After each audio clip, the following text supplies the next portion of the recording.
Part 4. Buried Secrets Surface Character, Helena Cross. Marcus's business partner who harbors dark secrets, the real reason for it. Natalie's disappearance is revealed through Helena's machinations. Helena had told Natalie that Marcus was engaged to someone else and wanted nothing to do with a baby. Marcus discovers Helena's betrayal and her motives related to their business partnership. Part 5. Redemption and New Beginnings Character. 6-year-old twins Oliver and Daniel. The heart of the story's resolution, Marcus learns the boys are actually his biological children. Hidden from him by Helena's lies, Jessica, Marcus's fiancée, makes a surprising decision about their relationship. The family begins to heal as Marcus, Natalie, and the boys navigate their new reality together. Part 1. The Unexpected Discovery. Marcus Reynolds adjusted his tie for the third time as he walked down the familiar cobblestone street of his childhood neighborhood. The velvet ring box felt heavy. In his jacket pocket, a constant reminder of the life-changing question he planned to ask Jessica in just 2 hours. After 3 years together, she had helped him rebuild his faith and love after the devastating way Natalie had vanished from his life 7 years ago. The small cafe on Maple Street hadn't changed much since his college days. Marcus needed a moment to collect his thoughts before the proposal dinner, somewhere quiet where he could rehearse his speech one more time. The afternoon sun cast long shadows through the windows as he ordered his usual black coffee and found a corner table. That's when he saw them. Across the street, near the old playground where he used to swing as a child, a woman knelt beside 2 identical boys with dark hair.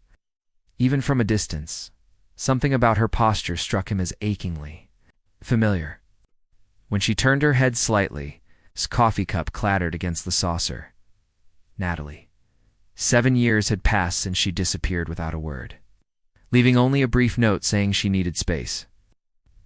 7 years since he'd searched every corner of the city for her, calling her friends, visiting her old haunts, even hiring a private investigator who found nothing. 7 years since he'd finally accepted that she was gone forever. But it wasn't just seeing Natalie that made his hands tremble. It was the 2 boys beside her, their small faces turned up toward hers with obvious adoration. Even from across the street, their features were startling in their familiarity. The same strong jawline he saw in the mirror every morning. It's the same thick, dark hair that never wanted to cooperate with a comb. And when one of the boys looked directly toward the cafe window, Marcus's breath caught in his throat. Those eyes, the same unusual shade of forest green that his grandmother used to say made him look like a woodland sprite, stared back at him across the distance. Marcus stood abruptly, knocking his chair backward. The rational part of his mind insisted this was coincidence, that plenty of children had green eyes, that he was seeing what he wanted to see. But his heart hammered a different truth. Those boys looked to be around 6 or 7 years old. The timeline fit perfectly with Natalie's disappearance. Through the cafe window, he watched Natalie take each boy's hand and begin walking toward the residential area beyond the playground. Without conscious thought, Marcus threw money on the table and hurried outside. He followed at a safe distance, his mind reeling with questions that had no comfortable answers. The boys chattered excitedly as they walked, their voices carrying on the afternoon breeze. One of them pointed toward a dog in someone's yard, and his laughter bright and pure sent a jolt of recognition through Marcus's chest. He'd heard that laugh before in his own childhood home movies, when the small family turned onto Rosewood Avenue. Marcus hung back near a mailbox, his architect's eye automatically noting the well-maintained Victorian houses lining the street. Natalie stopped in front of a modest blue house with white shutters and a tire swing in the front yard. She ruffled both boys' hair before they raced toward the front door, their identical backpacks bouncing. As Marcus watched them disappear inside, the weight of the engagement ring in his pocket felt suddenly crushing. In 2 hours, he was supposed to be on one knee, promising Jessica forever. But how could he make that promise when his past had just collided with his present in the most impossible way? Standing alone on the sidewalk as twilight approached, Marcus realized that everything he thought he knew about his life had just shifted on its axis. Shadows of the past. Natalie Chen closed the front door and leaned against it.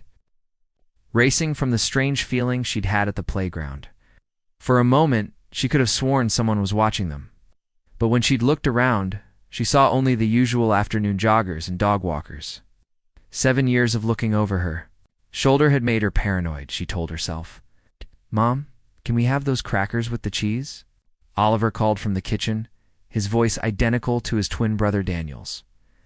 At 6 years old, they were becoming more independent each day, but they still needed her constant attention. "After you wash your hands," she called back, setting down her purse and the stack of kindergarten worksheets she'd brought home to grade. Teaching 5-year-olds was exhausting but rewarding work. It helped her forget the life she'd left behind. As the boys rummaged in the kitchen, Natalie's mind drifted to that October evening 7 years ago when her world had collapsed. She'd been so excited to tell Marcus about the pregnancy test, had even bought a tiny pair of baby shoes to surprise him with the news. They'd been together for 2 years, talking seriously about marriage, about the architecture firm they dreamed of starting together. But Helena Cross had been waiting in Marcus's apartment when Natalie arrived. "You're too late," Helena had said, her perfectly manicured fingers drumming against the kitchen counter. "Marcus asked me to be here when you came. Bye, he wanted me to give you this." The engagement announcement had been printed on expensive cardstock. Marcus Reynolds and Helena Cross were pleased to announce their engagement. The wedding was planned for the following spring. "I don't understand," Natalie had whispered, the baby shoes falling from her numb fingers. "We were supposed to have dinner tonight. He said he had something important to tell me." Helena's smile had been sharp as a blade. "He did have something important to tell you. That's why I'm here instead of him." Marcus felt it would be easier this way. Less ... messy. The words that followed were etched into Natalie's memory like acid on glass. Helena explained that Marcus had realized their relationship was a mistake that he'd been having doubts for months. When Helena had confessed her feelings for him, he'd realized what real love felt like. They'd been secretly seeing each other for weeks. "If you're pregnant," Helena had said, noticing Natalie's protective hand over her still flat stomach, "Marcus wants you to know he'll provide financial support, but he doesn't want to be involved. He's starting a new life now." Natalie had run from that apartment and never looked back. She'd driven through the night to her aunt's house in Portland, where she'd hidden until the twins were born. When they arrived 2 months premature, she'd spent weeks in the hospital NICU, watching her tiny sons fight for every breath while she made the hardest decision of her life. "Mom," Daniel's voice brought her back to the present. Both boys stood in the kitchen doorway, their green eyes so heartbreakingly familiar, filled with concern. "You look sad." She forced a smile and opened her arms to them. "Just thinking about work, sweetheart. Come here." They rushed into her embrace, still smelling of playground dirt and autumn air. Oliver pulled back to look at her seriously. "Mrs. Patterson says thinking too much gives you wrinkles. You're too pretty for wrinkles." "Mom," Natalie laughed despite herself. "Mrs. Patterson sounds very wise. Now, how about we make dinner together?" As she helped the boys wash vegetables for their salad, Natalie pushed away the lingering unease from the playground. She'd built a good life here in this quiet neighborhood. The twins were happy and healthy. She had a job she loved, and they were finally settled after years of moving from place to place. She couldn't shake the feeling that someone had been watching them today, but she'd felt that way before when stress got the better of her. 7 years was a long time. Marcus had probably forgotten she ever existed. He was likely married to Helena with children of his own by now. The boys didn't know about their father. She'd told them he was a good man who lived far away, someone who would love them very much. If he knew about them, it wasn't entirely a lie. She still believed Marcus would have wanted his sons, despite what Helena had said. But believing that and acting on it were two different things. As they sat down to dinner, Oliver suddenly perked. "Up, Mom. There was a man at the playground today. He was looking at us through the cafe window. Do you think he was a stranger danger?" Natalie's fork froze halfway to her mouth. "What did he look like, honey?" "Tall," Daniel chimed in, "with dark hair like ours, but he had green eyes too. It's just like us, and you said that was special." The room seemed to tilt around her. "Did you see where he went?" Oliver shrugged. "He followed us for a while, but then he stopped. Maybe he was just walking the same way." That night, after tucking the boys into bed, Natalie stood at her bedroom window looking out at the street. Somewhere in the darkness, she felt eyes watching her house, waiting. She'd run once to protect her children from a man who didn't want them. The confrontation, Detective Ray. Hoffman had seen his younger brother in many states over the years, heartbroken after Natalie's disappearance, striven during his rise to architectural success, nervous about proposing to Jessica. But he'd never seen Marcus like this, pacing his downtown office like a caged animal, his usually perfect appearance disheveled, dark circles under his eyes. "You're telling me you followed your ex-girlfriend and her children?" Ray leaned back in the leather chair across from Marcus's desk, his detective instincts on high alert. "That's called stalking, little brother. Those aren't just her children." Marcus stopped pacing and turned to face him. "Ray, they have my eyes. Exactly my eyes. And they're the right age to be? To be what? Your secret children that she hid from you for 7 years?" Ray's tone was gentler now, recognizing the genuine anguish in his brother's voice. "Marcus, you're supposed to propose to Jessica tonight. Maybe you're just seeing what you want to see because you're nervous about commitment." Marcus sank into his chair and pulled out his phone, scrolling to a photo he'd managed to take discreetly the day before. "Look at this and tell me I'm imagining things." Ray studied the image of Natalie with 2 dark-haired boys. Even in the grainy photo, the resemblance was unmistakable. The children had the same distinctive green eyes that ran in the Hoffman family, the same stubborn cowlick that Marcus had fought with since childhood. "Jesus," Ray muttered. "Okay, maybe you're not crazy. But there could be other explanations. Maybe she married someone who looks like you. Or, I need you to run a background check." Marcus's voice was steady now, determined. "Find out everything you can about where she's been, what she's been doing. I have a right to know if those are my children." Ray was quiet for a long moment, weighing his professional obligations against his family loyalty. "I'll make some calls." "But Marcus, what about Jessica? You can't just disappear on her without an explanation." "Postponed the dinner. Told her I had a family emergency." Marcus rubbed his temples.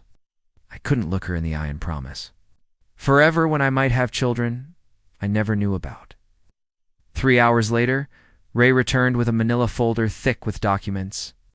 "Natalie Chen, kindergarten teacher, moved here from Portland 2 years ago. Before that, she lived in at least 4 different cities. Always moving, always paying cash when possible.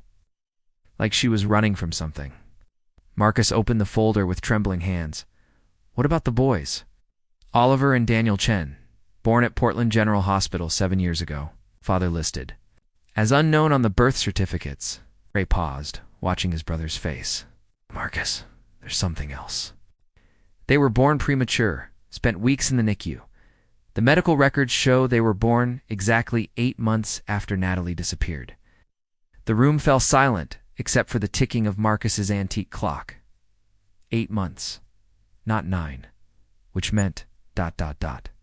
She was already pregnant when she left," Marcus whispered. "She knew about them, and she left anyway." Ray's detective training kicked in. "That doesn't make sense. If she loved you enough to stay in a relationship for 2 years, why would she run?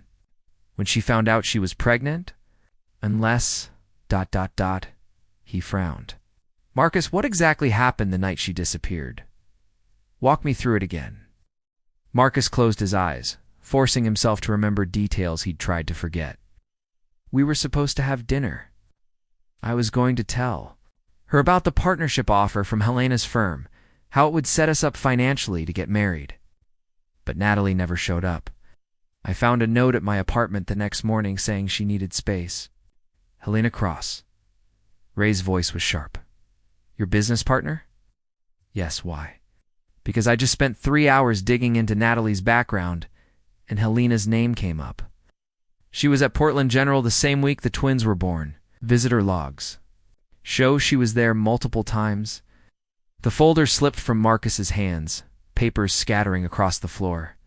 "That's impossible. Helena didn't even know where Natalie went. She helped me look for her." Ray leaned forward, his expression grim. "Brother, I think Helena knew exactly where Natalie was. The question is why." That afternoon, Marcus found himself standing outside Riverside Elementary, watching through the chain-link fence as children played during recess. He spotted the twins immediately alive or hanging upside down from the monkey bars, while Daniel pushed a smaller child on the swing, both of them laughing with the pure joy that only children possessed. When the bell rang and they lined up with their class, Marcus saw Natalie emerge from the school building. She wore a simple blue dress and had pulled her long black hair back in a ponytail, looking hardly older than when he'd last seen her. But there were lines around her eyes that hadn't been there before, a wariness in the way she scanned the playground. Their eyes met across the schoolyard. For a moment, neither of them moved. Then Natalie said something quick to the other teacher beside her and began walking toward the fence, her face pale but determined. Double quotes, "Hello, Marcus." Her voice was steady, but he could see her hands trembling as she gripped the fence between them.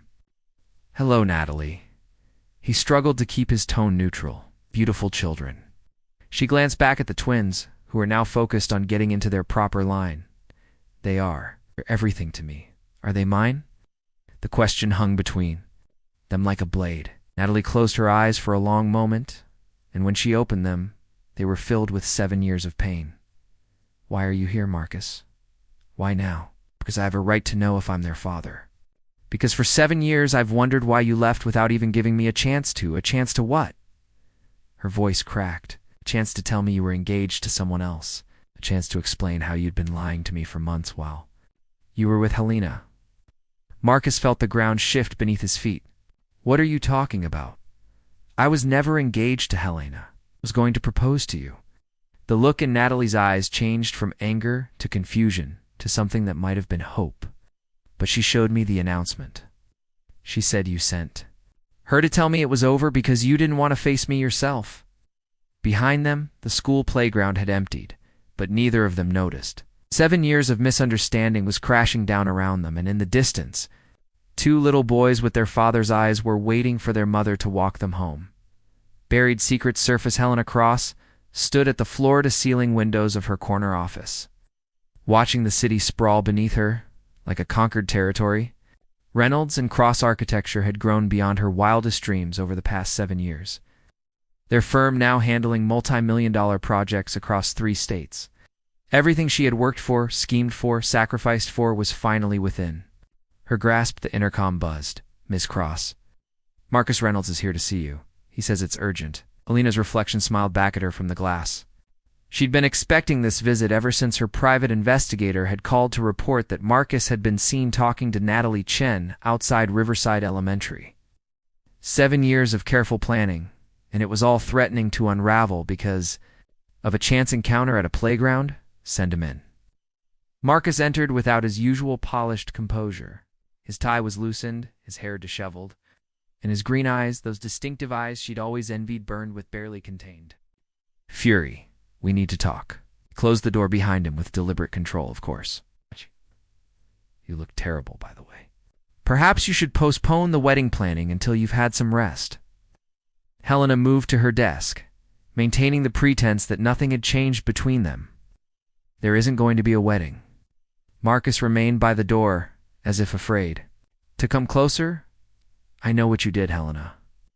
I know about the engagement announcement, about visiting Natalie in Portland, about everything." Helena's fingers tightened on the back of her leather chair, but her expression remained serene. "I'm afraid I don't know what you're talking about." Perhaps the stress of the proposal stopped. The word cracked like a whip. 7 years ago, you went to my apartment while I was at the construction site. You told Natalie we were engaged. You showed her a fake announcement and convinced her I didn't want her or my children, your children. Helena laughed, though the sound was brittle. "Marcus, you're being paranoid. Natalie left you, remember? She couldn't handle the pressure of your success. Women just aren't built for the kind of life we've created." Marcus stepped forward, and Helena saw something dangerous flicker. In his eyes, "I've seen the visitor logs from Portland General. You were there when my sons were born. You watched Natalie struggle through a premature birth, knowing I should have been there, and you said nothing." The mask finally slipped. Elena's carefully composed features twisted with 7 years of buried resentment. "Those boys were going to ruin everything, don't you see?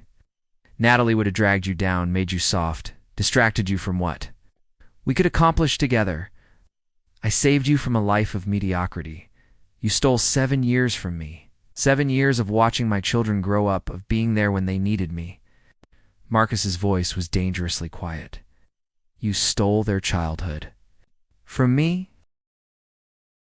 Redemption and new beginnings. Oliver and Daniel Chen sat on their front porch steps. Identical expressions of curiosity on their faces as they watched their mother pace nervously in the living room through the window. At 6 years old, they were experts at reading their mom's moods. And today she seemed different, scared but excited, like when she'd told them they were moving to a new house. Do you think we're in trouble? Daniel whispered to his twin, swinging his legs back and forth. Oliver shook his head solemnly. Mom doesn't pace when we're in trouble.